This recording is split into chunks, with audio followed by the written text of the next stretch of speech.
Good evening students. आज हम आपको general properties of vector spaces बताएंगे। पिछले लेक्चर में हमने definition and examples of vector spaces discuss किए थे। आज इनकी प्रॉपर्टीज़ लेंगे। तो ये बड़ी इंपॉर्टेंट प्रॉपर्टीज़ हैं, एग्ज़ाम में खूब पूछी जाती हैं।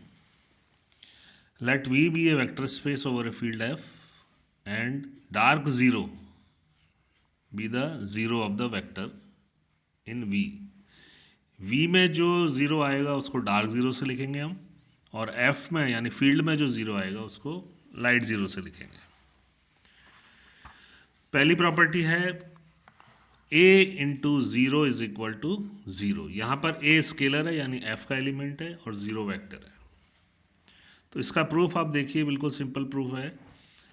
क्योंकि ज़ीरो वेक्टर वी का एलिमेंट है, या इसको हम ज़ीरो वेक्टर भी बोलते हैं, शून्य अवयव है ये।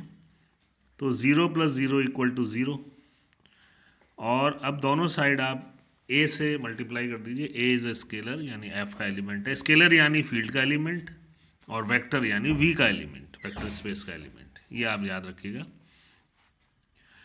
अब डिस्ट्रीब्यूटिव लॉ लग जाएगा इसमें, a into zero plus a into zero equal to a into zero. अब राइट हैंड साइड में ए इंटू ज़ीरो में एक ज़ीरो और जोड़ा जा सकता है, क्योंकि zero is a identity for addition, योग के लिए तत्समक है ये। और उसके बाद क्योंकि प्लस के लिए वेक्टर स्पेस एक आबेली ग्रुप बनता है, इसलिए हम निरसन नियम लगा सकते हैं इसमें, और a into zero is equal to zero vector आ जाता है। सेकेंड प्रॉपर्टी है, अगर हम स्केलर ज़ीरो को अल्फा यानी वेक्टर से मल्टीप्लाई करेंगे तो हमको ज़ीरो वेक्टर मिलेगा।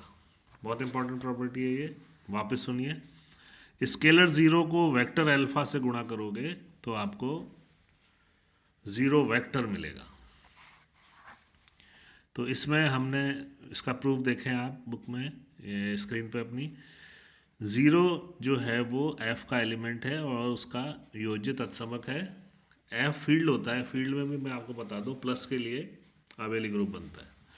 तो ज़ीरो प्लस ज़ीरो ज़ीरो है, दोनों साइड अल्फा से मल्टीप्लाई कर दीजिए। उसके बाद जो वेक्टर स्पेस की डेफिनेशन है उसमें डिस्ट्रीब्यूटिव लॉ होता है।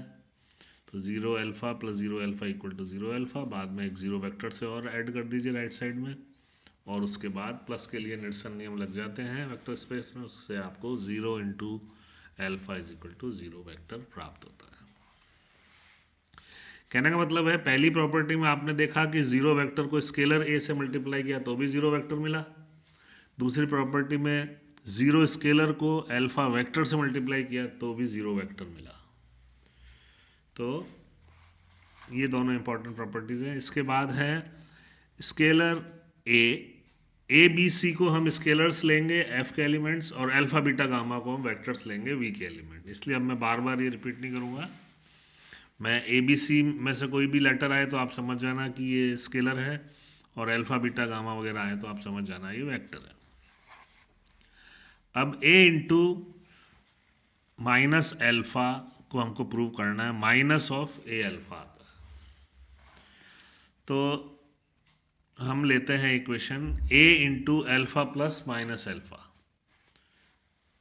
तो ये आएगा डिस्ट्रीब्यूटिव लॉ से a into alpha plus a into minus alpha. अब लेफ्ट साइड में आप देखिए alpha plus of minus alpha, यानी अल्फा और उसका योज्य प्रतिलोम जो है उन दोनों का जो योग होगा उससे आपको ज़ीरो वेक्टर मिल जाएगा। तो a into zero is equal to a alpha plus a into minus alpha, और ए इंटू ज़ीरो जो है अभी हमने फर्स्ट प्रॉपर्टी में प्रूव किया ज़ीरो वेक्टर आता है, तो ज़ीरो वेक्टर आ गया। अब zero vector is equal to a alpha plus a of minus alpha. इसका मतलब ए अल्फा और ए ऑफ माइनस अल्फा ये दोनों आपस में प्रतिलोम है, योज्य प्रतिलोम है। तो आप इनको लिख सकते हैं कि a of minus alpha is equal to minus of a alpha. चौथी प्रॉपर्टी है माइनस ए इंटू अल्फा करें तो भी आपको माइनस ए इंटू अल्फा ही मिलेगा। इसका प्रूफ भी सिमिलर है। यहाँ पर आप ए प्लस माइनस ए लीजिए, इसको अल्फा से मल्टीप्लाई करिए, डिस्ट्रीब्यूटिव लॉ लगा दीजिए। अब लेफ्ट साइड में आप देखते हैं ए प्लस माइनस ए, इसका मतलब स्केलर ए और उसका योज्य प्रतिलोम, तो इन दोनों का आ जाएगा जीरो स्केलर। फिर जीरो स्केलर को अल्फा से आप मल्टीप्लाई करेंगे, अल्फा इज अ वेक्टर, तो जीरो वेक्टर आ जाएगा।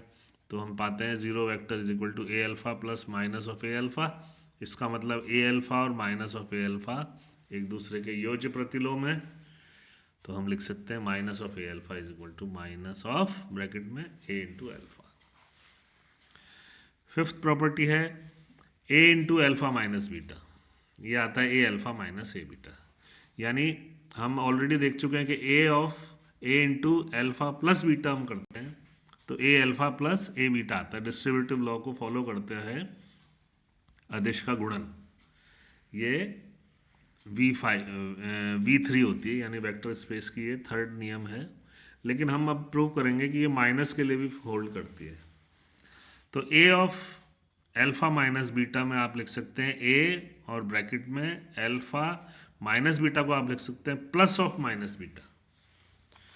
तो प्लस ऑफ माइनस बीटा लिखने से ये होगा कि हम जो हमारी V3 है इसका यूज़ कर सकते हैं। तो सॉरी V2 जो है हमारा उसका यूज़ कर सकते हैं। तो ए यानी डिस्ट्रीब्यूटिव लॉ, बंटन नियम है ये। तो a into alpha plus a into minus of beta, तो a alpha plus minus of a beta हो जाएगा। ये अपनी प्रॉपर्टी अभी हमने जो ली है थर्ड प्रॉपर्टी, उसका यूज़ कर लिया, तो ये आ जाता है a alpha minus a beta.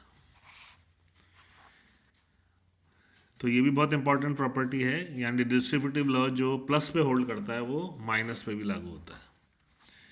और आखिरी प्रॉपर्टी है कि ए अगर स्केलर हो, अल्फा अगर वेक्टर हो और a into alpha zero vector आ रहा हो, तो इसका मतलब होगा कि या तो ए स्केलर जीरो के बराबर है या अल्फा जीरो वेक्टर के बराबर है। तो इसको कैसे प्रूव करें, इसको दो वार्ड में अपन करते हैं प्रूव। पहले हम मान लेते हैं कि ए जो है वो नॉन ज़ीरो है। जब ए नॉन ज़ीरो है और ए अल्फा बराबर ज़ीरो वेक्टर दिया हुआ है, तो हम जानते हैं कि ए जो होता है वो फील्ड का एलिमेंट होता है और फील्ड में अशून्य अवयवों के गुणन प्रतिलोम विद्यमान होते हैं, अशून्य अवयवों के सिर्फ। तो ए अगर अशून्य है तो इसका प्रतिलोम यानी ए इनवर्स हमारे पास एफ में होगा। तो equation a alpha equal to zero में हम दोनों साइड अगर ए इनवर्स से मल्टीप्लाई कर दें तो इस इक्वेशन पे कोई परिवर्तन नहीं आएगा।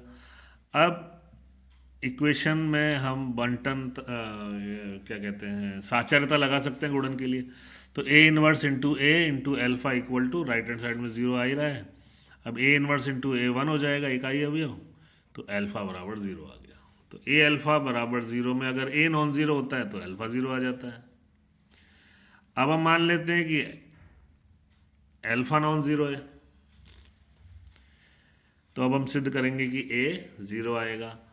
तो अब ए ज़ीरो सिद्ध करने के लिए इसका उल्टा मान लेते हैं हम कि भाई मान लेते हैं यदि संभव हो तो ए नॉन ज़ीरो है। ए नॉन ज़ीरो होगा तो उसका इन्वर्स एफ में होगा क्योंकि एफ फील्ड है। अब ए अल्फा बराबर ज़ीरो में वापस दोनों साइड ए इन्वर्स से गुणा करिए, यहाँ वन आ जाएगा और अल्फा ज़ीरो आ जाएगा। अब अल्फा ज़ीरो आने का मतलब हो गया विरोधाभास, क्योंकि हमने अल्फा को नॉन ज़ीरो माना था। तो ये विरोधाभास क्यों उत्पन्न हो रहा है, क्योंकि हमने ए को नॉन ज़ीरो लिया, इसलिए ए को नॉन ज़ीरो लेना गलत था, ए को ज़ीरो ही लेना। जब आप अल्फा को ज़ीरो लेंगे तो अपने आप ए जो है वो ज़ीरो आ जाएगा। तो इस तरह से एक स्केलर और एक वेक्टर का गुणन अगर ज़ीरो आ रहा है तो इसका मतलब ये हुआ या तो वो स्केलर ज़ीरो है या वो वेक्टर ज़ीरो। अगली प्रॉपर्टी जो है वो आपको डॉट के लिए निरसन नियम बताती है। प्लस के लिए तो निरसन नियम लागू होते ही हैं, क्योंकि प्लस के लिए आबेली ग्रुप बनता है वेक्टर स्पेस में V, और F जो होता है वो फील्ड होता है, वो भी प्लस के लिए आबेली ग्रुप होता है। तो प्लस के लिए तो F के एलिमेंट्स भी निरसन नियम का पालन करते हैं और V के एलिमेंट्स भी निरसन नियम का पालन करते हैं। कारण है कि वो ग्रुप के एलिमेंट्स हैं, इसलिए यहाँ हम शो करेंगे कि डॉट के लिए किस तरह से निरसन नियम लागू होते हैं। तो हमने पहली प्रॉपर्टी में मान लिया ए और बी एफ के एलिमेंट्स हैं, यानी स्केलर्स हैं, अल्फा एक वेक्टर है और अल्फा नॉन ज़ीरो भी है। अब ये कहते हैं पहली प्रॉपर्टी ए अल्फा बराबर बी अल्फा अगर हो तो आप इसको ए इक्वल टू बी लिख सकते हैं, यानी अल्फा को आप निरसन यानी कैंसिल कर सकते हैं, provided alpha should be non zero, अशून्य हो तो। कैसे आप देखिए प्रूफ में। अब हमको दिया ए अल्फा बराबर बी अल्फा, तो हम बी अल्फा को लेफ्ट साइड में लाते हैं तो a alpha minus b alpha zero हो जाता है। अभी हमने प्रूव किया था कि a alpha minus b alpha can be written as a minus b into alpha, distributive law B3। अब ए माइनस अल्फा को आप लिख सकते हैं a plus of minus b. अब a plus of minus b into alpha zero है product, तो इसका मतलब इन दोनों में से एक राशि जीरो होगी। अब अल्फा को नॉन जीरो लिया हुआ है, इसका मतलब a plus of minus b ही जीरो होगा। A plus of minus b zero का मतलब है ए और माइनस बी एक दूसरे के योज्य प्रतिलोम है, तो ए को आप माइनस ऑफ माइनस बी लिख सकते हैं, minus of minus B is B itself, तो ए इक्वल टू बी आ गया। इसी तरह दूसरी प्रॉपर्टी मिलती जुलती है, उसमें ए अल्फा बराबर ए बीटा होगा, तो ए भी कैंसिल हो जाता है। कैसे? यहाँ पर ए को नॉन जीरो होना आवश्यक है, जैसे पिछली में अल्फा को नॉन जीरो आवश्यक था, इस बार यहाँ पर ए को नॉन जीरो होना आवश्यक था। तो आप देख लीजिए ए अल्फा माइनस ए बीटा बराबर जीरो, फिर वही बंटनता लगा दीजिए। अब ए और अल्फा माइनस बीटा में से एक राशि जीरो होगी, ए नॉन जीरो है तो अल्फा माइनस बीटा जीरो होगी, तो अल्फा इक्वल टू बीटा। तो निरसन नियम इस तरह से लागू होते हैं, जब एक स्केलर और एक वेक्टर का मल्टीप्लिकेशन हो तो जिस राशि को भी आपको कैंसिल आउट करना है, निरसन करना है, वो नॉन जीरो होनी चाहिए। चाहे वेक्टर हो, अल्फा को निरसन करना है तो alpha should be non zero, B और ए को करना है निरसन तो A should be non zero. यानी दोनों राशियां, चाहे स्केलर चाहे वेक्टर, जिसको आप कैंसिल करना चाह रहे हैं वो नॉन जीरो राशि होनी चाहिए। डॉट के लिए ये आवश्यक प्रॉपर्टीज थी। इसके बाद कुछ एग्जाम्पल्स हैं जो कि आप समझ लीजिए, क्योंकि इसके बाद आपको कुछ प्रॉब्लम्स स्वयं सॉल्व करनी होंगी। तो पहले सिद्ध करो कि पूर्णांकों के सभी क्रमित युग्मों का समुच्चय V वास्तविक संख्याओं के क्षेत्र R पर निम्न प्रकार से परिभाषित सदिश योग और अदिश गुणन के सापेक्ष सदिश समष्टि बनाता है। वही है, क्रमित युग्म दिए हैं आपको A1, A2, तो A1, A2, B1, B2 सब स्केलर्स हैं, लेकिन जब ये क्रमित युग्म बन जाते हैं तो ये वेक्टर कहलाएंगे। जैसे A1, A2 ये एक ऑर्डर्ड पेयर है, तो ये ऑर्डर्ड पेयर वेक्टर कहलाएगा, और इसके अंदर के अवयव जो हैं वो सब स्केलर्स हैं। तो पहला जो इन्होंने दिया है आपको संक्रिया, वो है V की आंतरिक संक्रिया, है ना, प्लस, और दूसरी है बाह्य संक्रिया A into A1, A2 will be A1 into A2। अब ये कहते हैं कि ये जो क्रमित युग्म है ये कैसे हैं, पूर्णांकों के हैं, और क्षेत्र R जो है वो वास्तविक संख्याओं का है। तो वास्तविक संख्याओं में पूर्णांकों के साथ साथ परिमेय राशि भी आ सकती है, अपरिमेय भी आ सकती है, दूसरी भी आ सकती है ना। तो हमको यहाँ पर ये ध्यान रखना है, ये कहता है कि ये एक सदिश समष्टि नहीं बना पाते। तो बिल्कुल क्लियर है, नहीं बना पाएंगे, क्योंकि आप जो सेकंड वाली संक्रिया है इसमें A1 और A2 है पूर्णांक, लेकिन बाहर जो ब्रैकेट के बाहर जो A है राशि, F का एलिमेंट है, ये F की जगह यहाँ R दिया हुआ है, तो आप इस राशि को परिमेय ले सकते हैं। तो जैसे यहाँ आप सॉल्व एग्जाम्पल में देखिए, इन्होंने हाफ ले लिया इसको A को, और अंदर 3,5 ले लिया, और जैसे ही आप हाफ को 3,5 से गुणा करेंगे आपको अंदर 3/2, 5/2 मिलेगा, जो कि V का एलिमेंट नहीं होगा, क्योंकि V का एलिमेंट उन्हीं क्रमित युग्म से बन रहा है जो कि पूर्णांकों, जिसमें क्रमित युग्म के अंदर के अवयव पूर्णांक हो, और यहाँ पूर्णांक नहीं बन रहे। इस यानी सेकंड वाली जो संक्रिया दी है इन्होंने इस प्रश्न में, उसके लिए वेक्टर स्पेस VR में समवृत्ता नहीं है। तो जब समवृत्ता ही नहीं है, यानी जो ऑपरेशन दिया है वही वेल डिफाइंड नहीं है, तो आगे की प्रॉपर्टीज को चेक करना बेकार रहेगा, फालतू रहेगा, वो चेक करने की जरूरत नहीं है। सबसे पहले दोनों संक्रियाओं की समवृत्ता चेक की जाती है। सेकंड एग्जांपल जो है वो प्रॉपर्टीज जैसा ही है। -1 जैसे 0 के लिए पिछला किया था अपने आर्टिकल में, यहाँ -1 into alpha is minus alpha, beta plus alpha minus beta, इसमें बीटा कैंसिल आउट हो जाएगा। और फिर alpha 1 plus alpha 2 plus alpha 3 plus alpha 4, इसमें आप क्योंकि वेक्टर्स हैं, वेक्टर्स के लिए आबेली ग्रुप बनता है, तो आप इसमें साचर्यता लगा सकते हैं। ये तीसरी प्रॉपर्टी है। तो इस तरह से आप आसानी से इस सेकंड एग्जांपल को समझ सकते हैं, -1 वाला और निरसन प्लस के लिए निरसन और उसके बाद साचर्यता पे आधारित है।